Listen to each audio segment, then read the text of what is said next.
Ma mère a cuisiné ma sœur devant moi.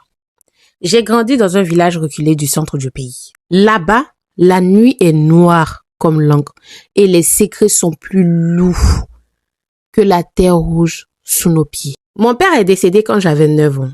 Tout le monde disait que c'était un accident de chasse. Mais à côté, il y avait des murmures qui couraient. Tout le monde disait que sa mort avait un goût de rituel. Il faut savoir que ma mère était ce qu'on appelait une femme de l'ombre. Tout le monde avait peur d'elle. J'avais une petite sœur, elle s'appelait Grace. Elle avait 5 ans de moins que moi. Elle était ma lumière, très curieuse, très rusée et aussi très intelligente. Chaque fois que je la voyais courir dans la maison, pieds nus et souriante, je me disais, au moins, grâce à elle, il y a un peu de soleil dans cette maison. Mais la nuit de ses 12 ans, tout a basculé. Moi-même, je suis en train de vous raconter, je n'arrive pas à le croire. Ma mère était si calme, vraiment très calme. Ce soir-là, ma mère m'a demandé d'installer des bougies partout. Elle portait un pagne noir que je ne l'avais jamais vu porter. Et dites-vous que ses yeux étaient très profonds. Elle m'a dit, ce soir, nous allons nourrir les ancêtres. Pour moi, on allait faire une prière ou un rituel ancestral ou même faire des bénédictions. Mais lorsqu'elle a fait rentrer Grace dans la cuisine, bâillonnée, attachée, je me demandais, mais qu'est-ce qui se passe là?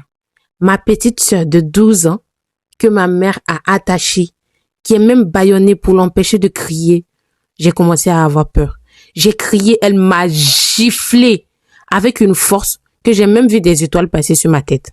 Dites-vous que ma mère a pris un couteau et a poignardé ma petite sœur. J'avais envie de crier, mais je n'arrivais pas, comme si ma gorge était nouée. Ma sœur était là, ne pouvait même pas crier. Elle me regardait, les yeux pleurants, me demanda de l'aider. Mais je ne pouvais pas l'aider parce que j'étais là, comme si je n'étais pas là. J'étais immobile, comme une personne qui n'existait pas. Je n'arrivais pas à croire que c'est ma maman qui est censée nous protéger, qui était en train de faire du mal à ma petite sœur. Et lorsqu'elle a fini ça, ma sœur a rendu l'âme. Le sang coulait dans la maison. Toute la cuisine sentait la chair humaine. Ma mère a pris le couteau et a commencé à trancher la chair de ma petite sœur en les mettant dans une grosse marmite.